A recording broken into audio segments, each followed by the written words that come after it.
Hey everybody, Crystal here with our Spring Farm and Country, coming to you from inside the barn today.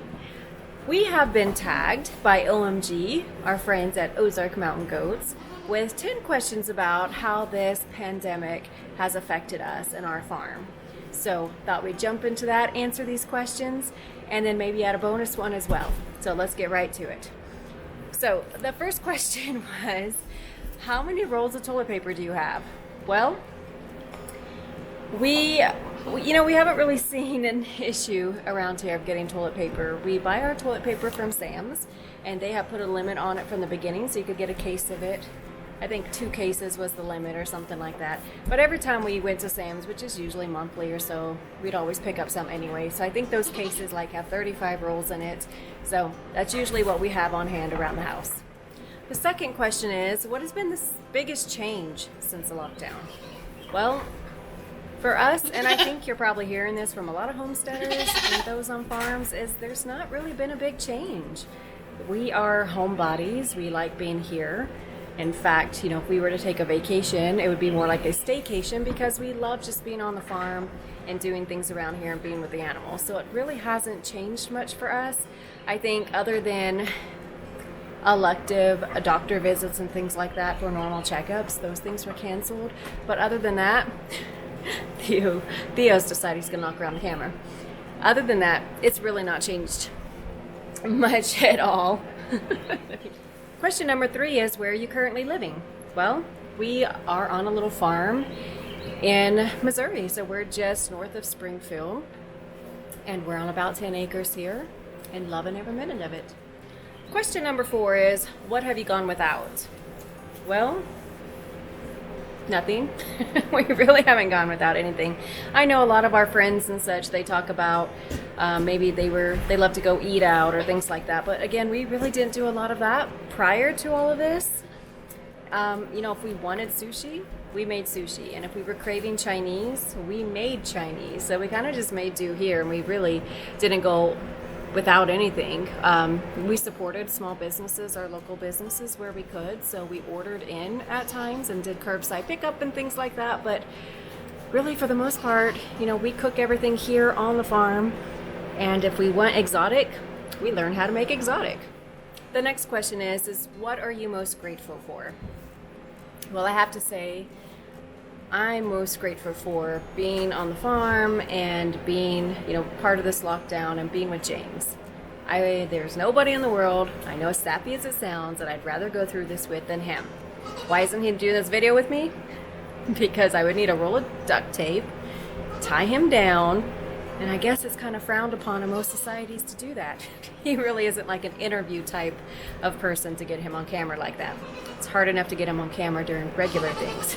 So you pick your battles, but that is another thing that I love about him. So yes, most grateful for that, doing this with him, having him by my side, and just getting through this like it's just any other challenge that you face. The next question is, what do you miss the most?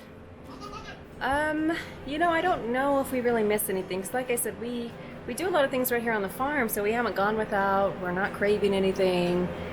Maybe just miss the most is just what used to be considered normal. We're in a new normal. People are at a heightened sense of fear and misinformation and all that stuff that's going on out there. So I kind of miss what it was before that. But honestly, it is what it is, and we just learn to roll with it. So as far as anything else that's missing, not so much. The next question is, how long has it been since we've been to a campsite? I don't know. How old am I? It's probably been 15 years or so. Again, when you're on some acreage, it's like you're camping every day. More, I guess, RV camping and house camping. I don't know. Glamping? No, farm is definitely not glamping. But it's been a long time since I've just been regular camping. The next question is, what is your favorite quarantine food? I'm going to pick food. I like all food. I don't discriminate. I like it all.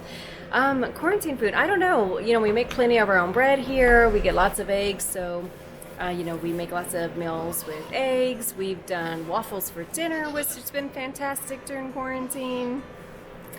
Yeah, I don't know. We do all of our same stuff. Tri-tip's probably one of our favorite meals. Grill up some tri-tip and then, enjoy having that while, you can use leftovers for all kinds of other things. So we don't have like one certain quarantine food, I don't think. We just love all the food. The next question was, how are you exercising? Well, have you heard of Farm Fit? First of all, it's a myth.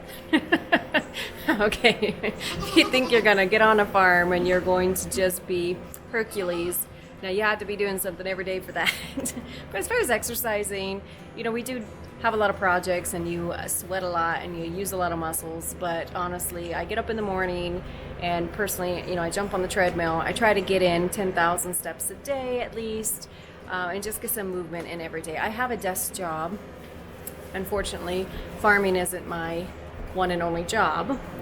So I have to make sure I get up and I move during the day, and that's just good for your overall health anyway. So I aim for 10,000 steps. So I got a treadmill if I need to jump on there. And of course, anybody who has a television and YouTube, have YouTube? There are a million workouts on YouTube if you want to do something. Anything from a 5-minute workout to an hour long, whatever you're looking for. So there's really no excuse, even for a quarantine, not to get in a little movement every day, whether it's on the farm or doing some intentional workout. This next one was a good question. What was your panic purchase? Well, we didn't really have a panic purchase. We probably bought a little more butter than we needed. That's one thing we're not making on our own, so we bought some extra butter. But what it really did was encourage us to get some things we had been putting off, such as a pressure canner. We made that purchase, and also a dehydrator.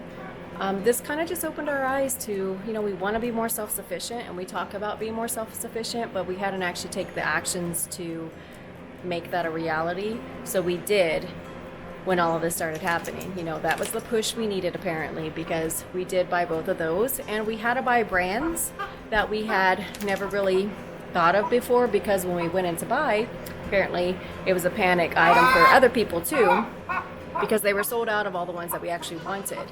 But it was a happy buy because it actually opened our eyes to some new brands that we actually like our dehydrator's Ivation. I had never heard of it before. It's an 8-tray dehydrator, but it's fantastic. I'm in love with that thing. So I'm really glad we got it instead of going with the known brand we were going to get originally. So that's probably it, helping us be more self-sufficient and getting those items we need in order to preserve more food for the farm.